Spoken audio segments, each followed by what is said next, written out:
people who deserve a lot of thanks for what they've done in the lead up to and over the course of this week to protect our brothers and sisters.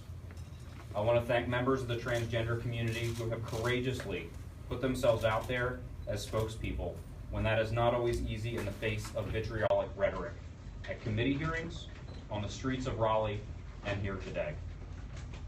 I want to thank places like the LGBT Center of Raleigh and people like its Executive Director, James Miller. James and the Center are a vital lifeline for young LGBT people and for members of the transgender community every single day. They're literally the front line of protecting our community from violence and discrimination. And I want to thank a team of attorneys on our legal team at ACLU of North Carolina, National ACLU, and Lambda Legal, who gave up their holiday week, weekend, and many hours in between to help bring us to this morning. They did that because the threat of this bill that it presents to LGBT people and the whole of North Carolina is real, and it is immediate. This morning, we're here to announce that Equality North Carolina, ACLU, the ACLU of North Carolina, and Lambda Legal have filed suit against the state of North Carolina in federal court in the state's Middle District. Along with those organizations, other plaintiffs join us in this suit, Carqueño versus McCrory. HB 2 is the most sweeping anti-LGBT bill in the nation, and it will not stand the test of time or the test of federal court. We're going to hear from plaintiffs and other members of the LGBT community who will be impacted, but first, from Chris Brook, the LGBT Center's Community Impact Award winner and ACLU of North Carolina's legal director, to explain more about the case. Chris? Thank you so much, Chris. Good morning. My name is Chris Brook. I'm the legal director of the ACLU of North Carolina. Obviously, it's been a tumultuous week in the state of North Carolina. A few hours ago, our organization, along with the National ACLU, Lambda Legal, and Equality North Carolina, filed a federal lawsuit challenging HB 2, the sweeping and extreme measure passed last week by the General Assembly and signed by Governor McCrory that permits discrimination against lesbian, gay, bisexual, and transgender people. The lawsuit was filed in the United States District Court for the Middle District of North Carolina on behalf of 3 individuals, 2 of whom you'll hear from shortly, as well as on behalf of Equality NC and the ACLU of North Carolina.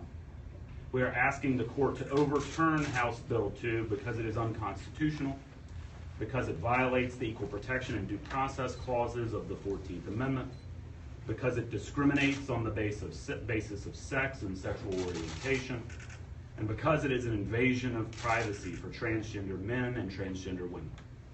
The law also violates Title IX by discriminating against students on the basis of sex. As many of you know, this sweeping and discriminatory measure was introduced, passed, and signed into law in just 12 hours at a cost of $42,000 to taxpayers, without advance public notice, virtually no opportunity for public debate. And during the course of the public debate, it became very clear that the legislators who were voting on this act did not understand its provisions. With House Bill 2, Governor McCrory and the bill's supporters have sent a message that LGBT people are second-class citizens who are undeserving of the privacy, respect, and dignity afforded to others in the state. That does not reflect North Carolina values. The widespread condemnation we are seeing across our state and across the country show how out of step this law is with who we are as Americans and who we are as North Carolinians. Let's be clear. The legislature and Governor McCrory have done nothing less than encourage discrimination against thousands of LGBT people who call North Carolina home, and countless others who may travel here. They have particularly targeted transgender North Carolinians with ugly and baseless vitriol that seeks to harm and marginalize an already vulnerable community. These acts are not only unconscionable, they're also plainly unconstitutional. I'd now like to introduce the lead plaintiff in our case, Joaquin Carqueño. His name appears on the case that we filed this morning, Cartagena versus McCrory. Thank you. Hi everyone, my name is Joaquin Cartagena. I am a 27-year-old transgender man, an HIV project coordinator at UNC Chapel Hill, and a resident of North Carolina. I'm honored to be here today, standing up for the trans and LGBT community to fight this harmful and dehumanizing law that serves to encourage and enable discrimination. I'd also like to take this time to add that the work I do serves transgender women specifically. But I want to also recognize these women, and I stand here on behalf of them as well. Women who already face such high levels of violence and discrimination in their lives, that being in the public eye, such as I am right now, would be a risk on their life. It is scary, yes, but for me, much less so as an out trans man, as a person who has the full support of their family and friends. But I know the internal struggle that we all go through that makes it that much harder for such hateful legislation, like HB2. Yes, I'm a transgender man, but I am a man. My family, my friends, my coworkers, and many more in the state affirm my male identity. That is not something that can be stripped away by a bill such as this. But what has been attacked is a basic right, a right to feel protected and safe. As a male, I use the men's restroom, as I should. And through this bill, I have been denied a fundamental right that impacts me and many more in this state, multiple times a day in our place of work and daily life. We, members of the transgender community, are no different than any of you. We exist. You've passed us on the street, whether you've known it or not. I guarantee that you shared a restroom with us. We use it just like you, in peace, with privacy, and without fear, instead of with the anxiety that has gripped my chest since this legislation was passed. A basic right such as this should not be the internal conflict it has been for us. We will continue to exist despite bills like this trying to diminish our existence in public and private places. What we want you to understand is that we are only searching for our safe spaces in this world, and our home in North Carolina should be one of them. We, members of the LGBTQ community, we hurt right now. Our family and friends, our cisgender allies that stand alongside us, also hurt. They validate our true identities, and so when we hurt, they hurt. This week last year, Blake Brockington, a young black trans man of color, took his own life. This month last year, the Charlotte bathroom ordinance first failed. He lived in Charlotte. There's no telling what kind of connection, if any of the two have, but what I can tell you is that when 41% of the trans community have reported attempting suicide, myself included, that hateful and dehumanizing ideas about us are being voiced as they have been surrounding this issue, the emotional violence takes its toll. I don't want to be up here. We don't want this fight to be necessary. But legislation such as this, and injustice such as this, demands that we take action. That is what today is about. This is our response. It is so much more than a restroom. It is about dignity. It's about respect. It's about valuing us as a broader part of the North Carolina community. North Carolina is better than this. Thank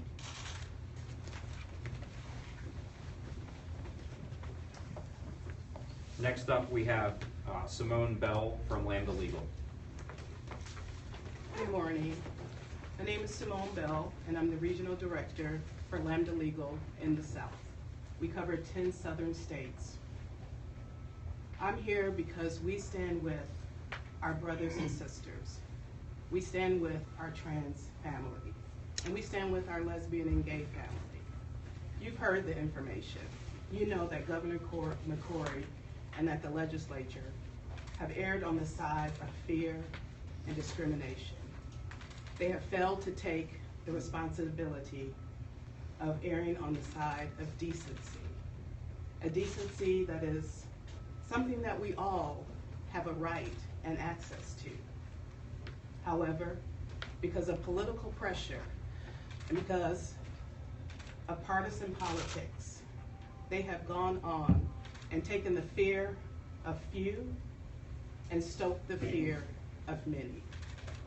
When Charlotte passed their anti-discrimination bill, they went forward in progress and understanding that there were protections that were needed for a particular group of people.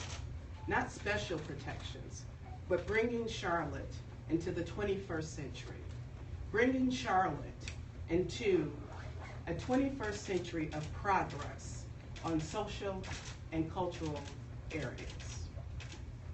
But Governor McCrory and the legislature weren't happy with that. And so they took it upon themselves to undo that ordinance and to undo those ordinances across the state, to undo the ordinances in other areas who have decided to step up and be on the right side of history. Today, we're letting them know, no, you will not do that to us. You will not do that to our families. You will not do that to our brothers and sisters. You will not do that to the state of North Carolina. We are better than that, not just as a state, but as a country.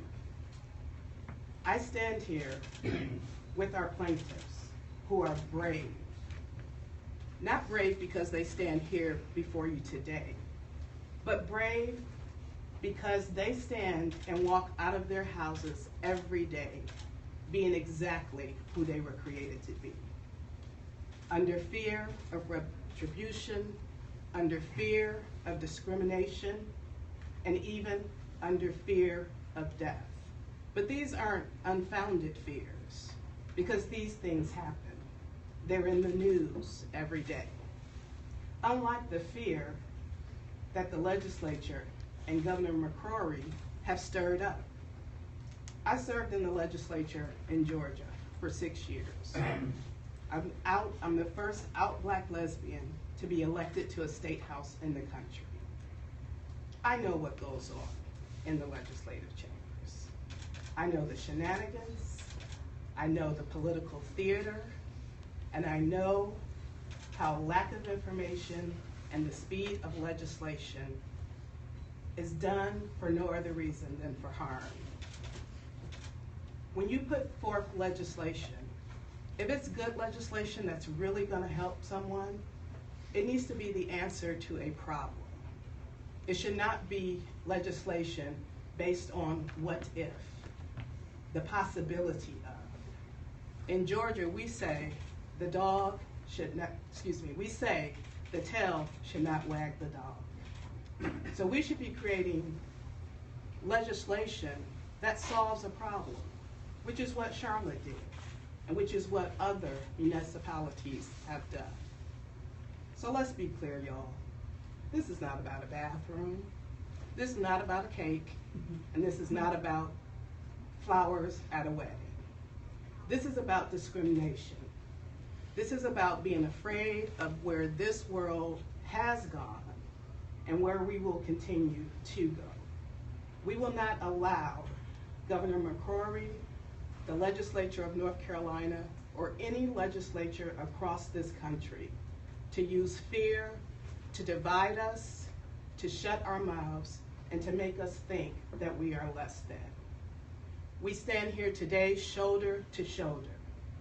ACLU National, ACLU North Carolina, Equality North Carolina, individuals in this room, the people that are in the streets uprising. We stand shoulder to shoulder to say, we're not going to have this. So we're going to take you to court. And we found people who believe so much in decency, and not just equality, but justice, who are willing to put their lives on the line for our communities. So we're here, we're going to be here.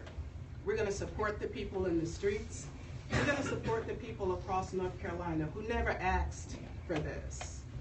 We're going to let them know that they are not alone. Lamda Legal fights these fights across the country.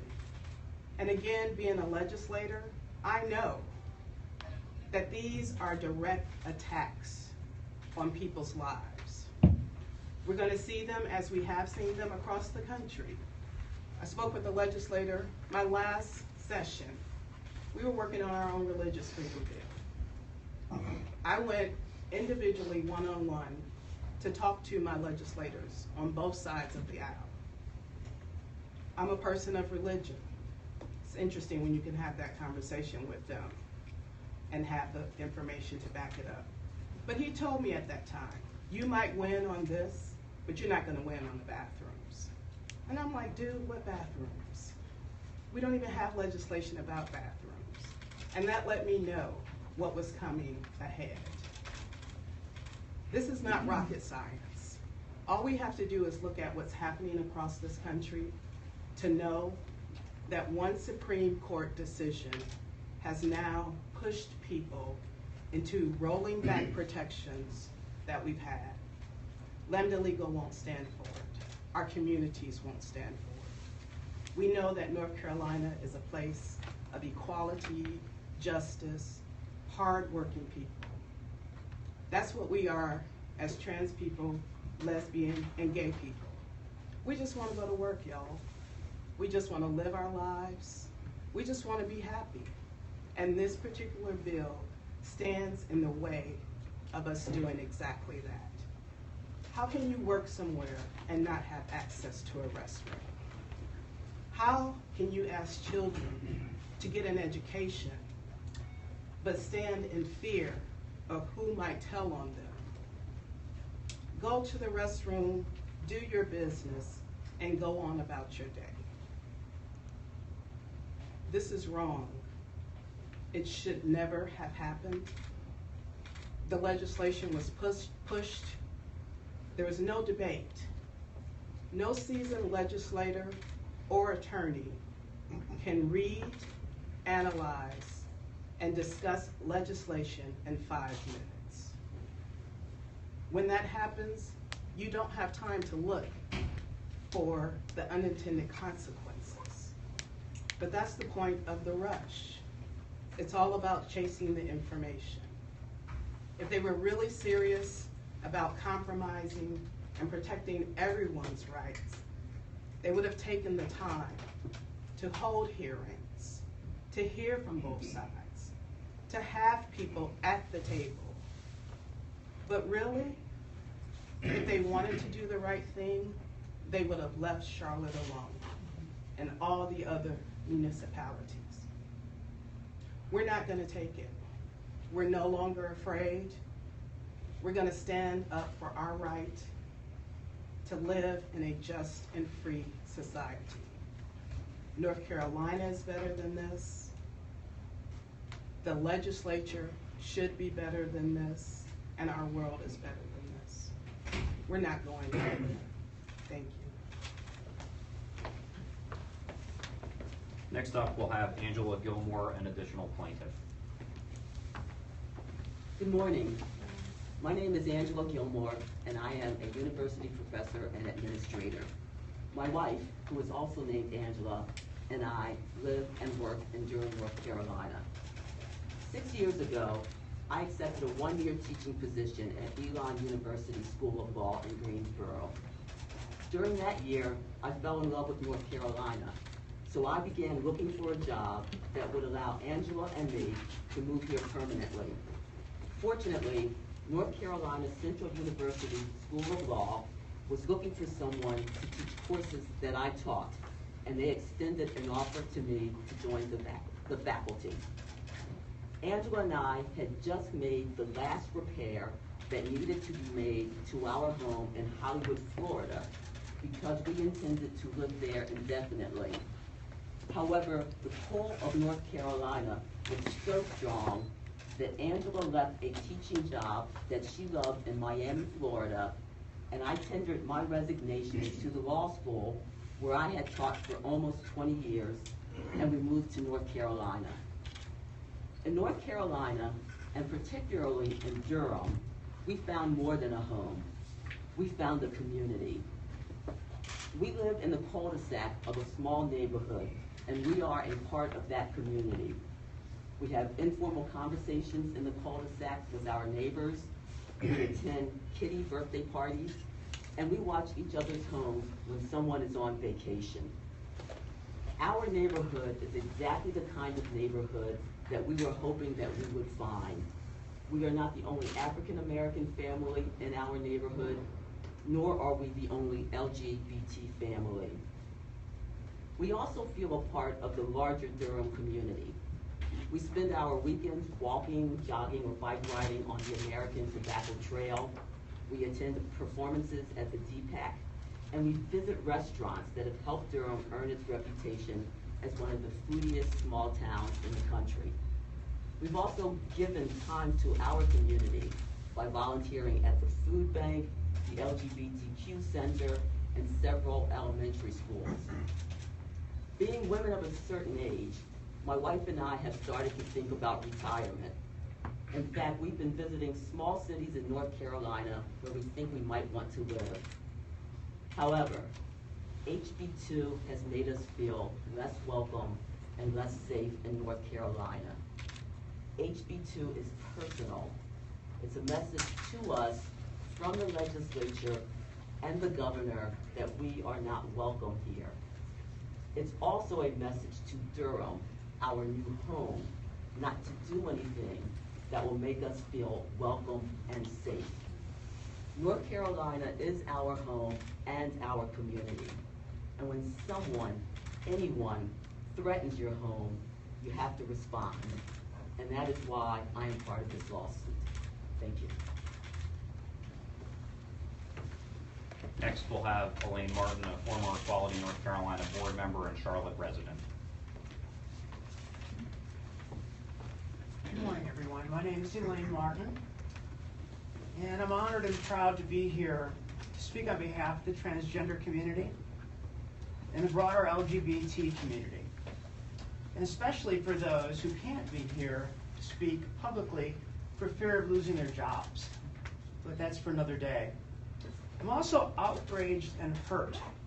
Until last Wednesday, no one needed any laws to tell them which bathroom to use, and there were no problems of any kind. Everyone knew where to go and where not to go, and there were no incidents. Now trans people like me have to be concerned that there may be harassment, consequences, or even worse for doing something I've done for the last 30 years and can do virtually anywhere without concern, except for my home state.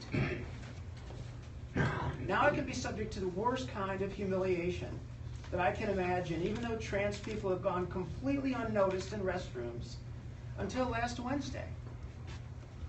Just being singled out as a person with some prurient interest surrounding my bathroom habits is hurtful and deeply offensive. I'm legally female, and I certainly cannot use a men's room. That would most assuredly result in some kind of an incident. I'm gratified by the number of credible companies, municipalities, organizations, and individuals who've come out and supported me and the broader LGBT community. It makes me feel better to know that I'm not alone in my disgust for the legislative discrimination witnessed last Wednesday. I am fortunate and blessed to have a large circle of family and friends who respect and support me. They treat me in every way as the woman I am. They are deeply offended and concerned for me and for my safety. I am concerned for the members of the LGBT community struggling for validation, only to find another indication of being outcast. I'm encouraged that our community has the volition and the resources to fight to get rid of House Bill 2. It invades the privacy of trans people and all people and encourages harassment and discrimination. It sets us backwards in our path to loving one another and respecting one another. And thank you for your attention. Again, I want to thank you for being here with us. You've heard from LGBT people and legal experts about why this suit is so important to the safety and security of our LGBT community. HB2 is sweeping, dangerous, and illegal. At Equality North Carolina, we will do everything in our power to fight the law. We're here today to talk about the truth. This started because the City of Charlotte passed a best practice non-discrimination ordinance, which mirrors protections in 200+ cities across the country, including Myrtle Beach and Columbia, South Carolina. There have been no public safety concerns in any of those cities across the nation, and the South Carolina legislature did not rush back into a special session to enact discrimination. HB2 represented sweeping overreach into Charlotte's and other cities' authority to pass common sense protections.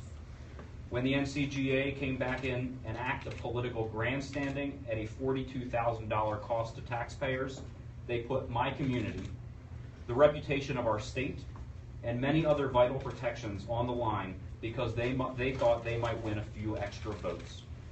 That was wrong, and they were wrong about those extra votes. They exercised terrible governance, and now, once again, as we've come to be familiar with, the people of North Carolina are paying the price for their bad behavior. We must defeat this legislation in court, and we will.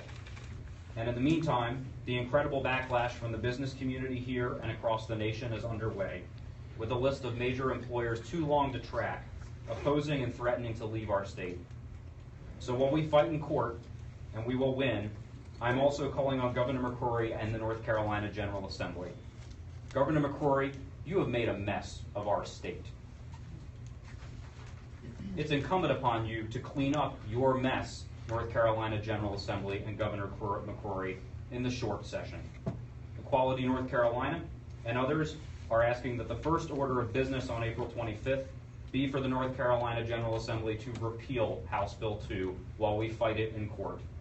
Repeal it and instead pass comprehensive non-discrimination protections which include sexual orientation and gender identity.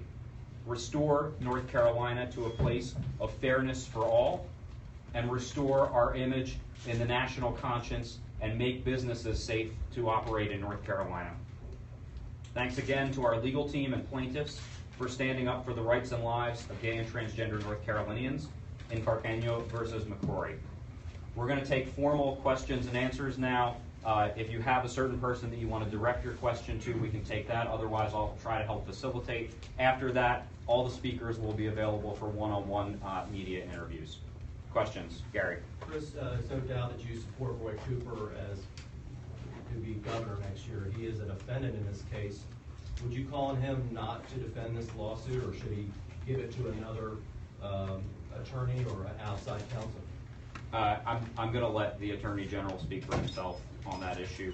It certainly is our hope that folks will not defend what is an unconstitutional and discriminatory piece of legislation, though. What formal grounds are you challenging it on? Is it Title IX? Yes, we're challenging it under Title IX and suing both the University of North Carolina as well as the University of North Carolina Board of Governors. That's why we're in the Middle District in part, as well as having plaintiffs that work for the university system or attend UNC. Peyton McGrary, who is one of the plaintiffs who's not here today, attends UNC Greensboro, so along with Joaquin, resides in the Middle District. So there's a Title IX component. Title IX prohibits sex discrimination in the by entities that receive federal funding for their educational programs. We're also suing under the 14th Amendment's guarantee under equal protection under the law, due process under the law, liberty and dignity under the law. Could you clarify, will the suit continue even if the legislature does what you've requested and repeal this bill? Well, if there was a repeal of this bill, then we would be happy to dismiss our lawsuit, go home. We have other things to do to make North Carolina a more fair and equal state for all of its residents. We are, suffice it to say, not holding our breath for that to occur. That's why the lawsuit was filed, and expeditiously so. When was the suit filed? The suit was filed early this morning, a little bit before 2 o'clock in the morning. I think 1:47 a.m. to be precise. As I'm sure you've heard, the McCrory administration kind of blanketed the state this weekend with a press release describing much of what you're saying here as not true, calling it myth versus fact. Have you seen that press release? Do you have a response to it? Yeah, it's patently false on a number of different levels. So let's go through some of these points. You know, it talks about how the LGBT community is not going to be subjected to bullying in point 7, for example, based on the passage of House Bill 2. The transgender community already faces a great deal of danger of being able to access facilities, including restrooms, and that is a real concern. And now the North Carolina General Assembly, as well as Governor McCrory, have essentially given licensing for that bullying to continue. They say that the federal funding is not jeopardized. That is absolutely not true. We received $4.5 billion in federal educational funds. The federal agencies that are in charge of that funding have interpreted Title IX to bar discrimination based on gender identity and gender discrimination.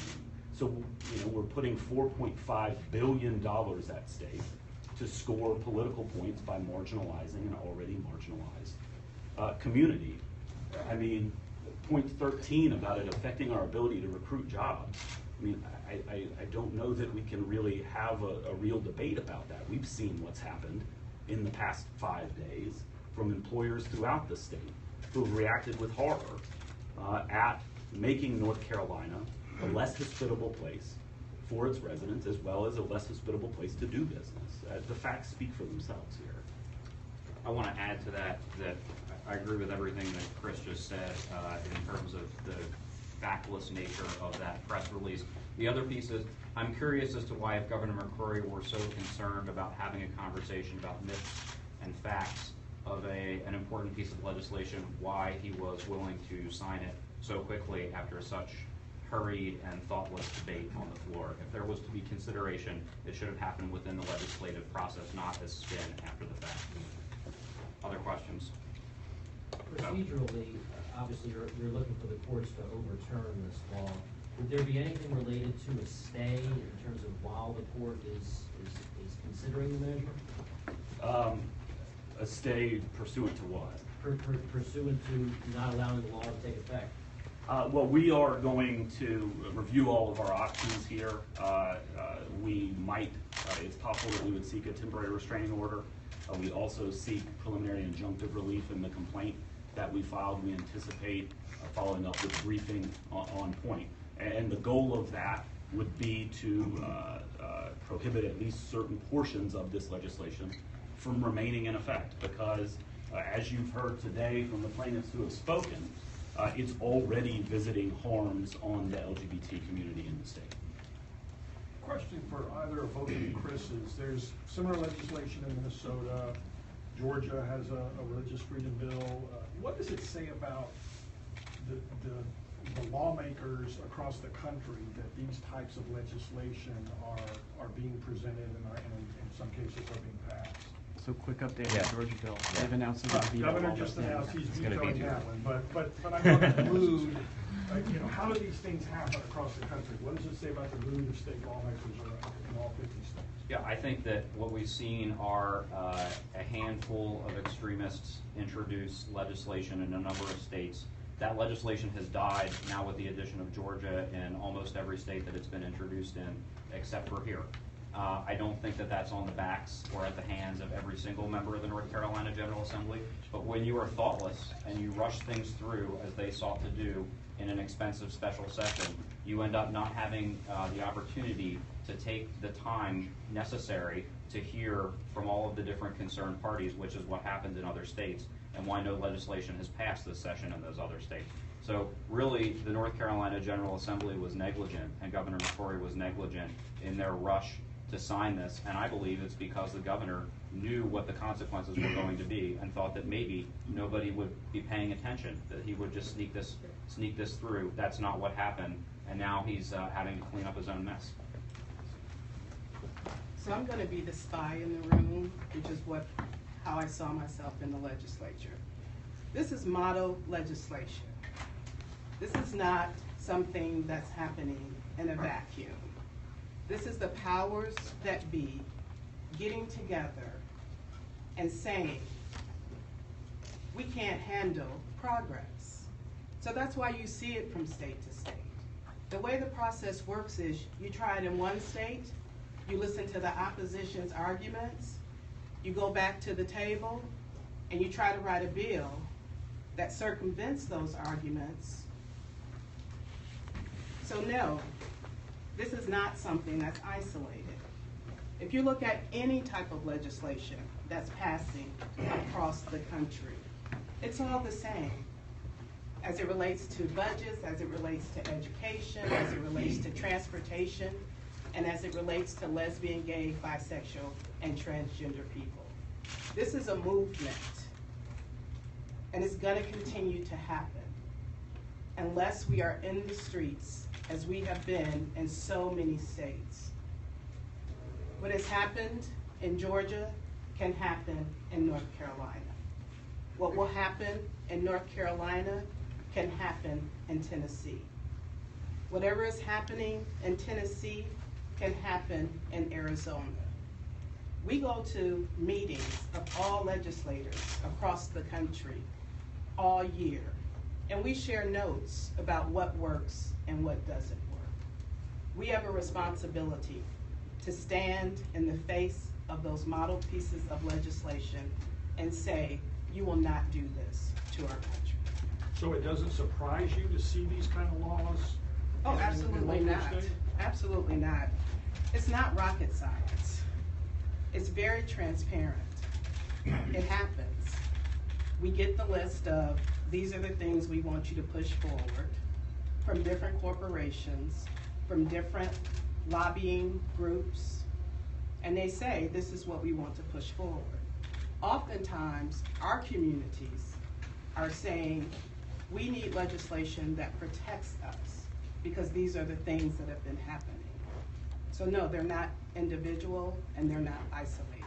And my fear is we're going to continue to see them expand. In Kansas, we see that they have a bill where they're willing to pay a student $2,500 to be a snitch for transgender people in a bathroom. Is that the new work-study program? Is that going to be tried somewhere else?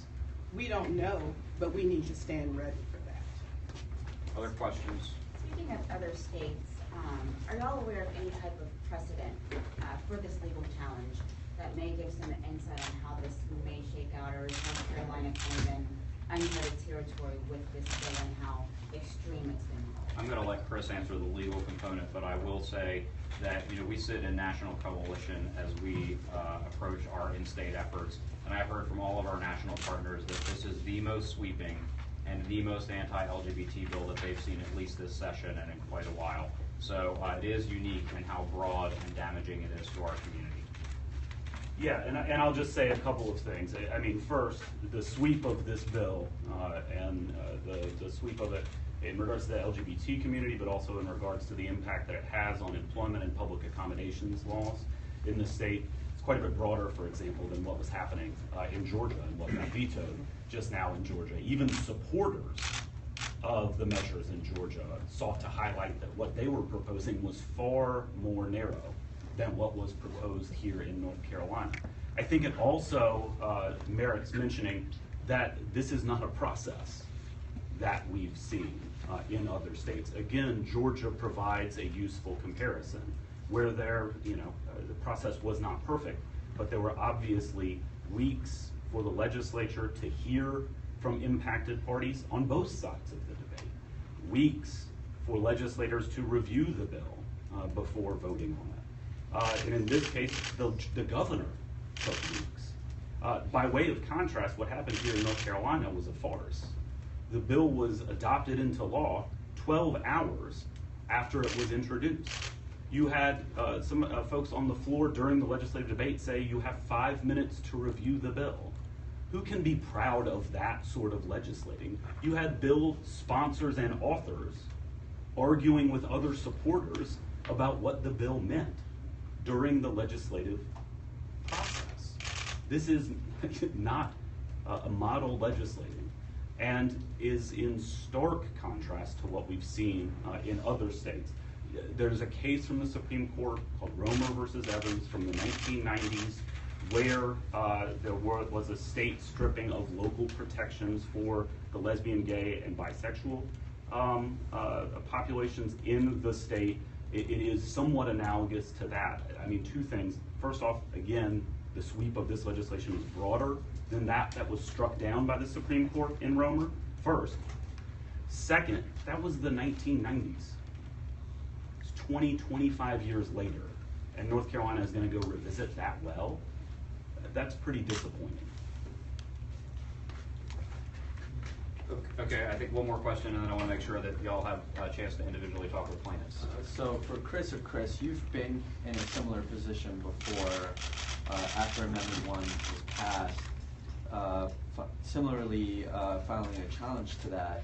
I mean, collectively, what do these types of legislations tell you about the rights of LGBT people in North Carolina? I think that we know that with this legislature, as long as this legislature and frankly this governor are in office, that we do have to be vigilant about the rights of our gay and transgender North Carolinians, but frankly of all North Carolinians. We're under attack, but so are workers, teachers, any number of other folks. The dismantling of the state's reputation has occurred across groups. And Jorge, I actually think that Angela and Joaquin can really speak better to that than I can, so I'm going to give them the opportunity to do so. I would just say that it's a constant reminder from the state not to get too comfortable, not to feel too safe, not to feel too at home, that they're regularly, and if we get you on this one, then we're going to come around this other way. But we want you to know that you're not welcome here, and that we don't consider you a part of our community. I'll echo what Angela said. I mean, the Supreme Court ruling on marriage equality was just like, nationwide. There was a win for the LGBT community, and then it feels like we're finding other ways to sort of push us out, which is disheartening, and feels like we're constantly on attack. So it just to have those come at us, it just feels like the fight is never ending. Okay, thanks. I think unless there are any other questions in a formal capacity, that we'll let y'all talk, and we hope that you'll have a chance to chat with the plaintiffs, especially.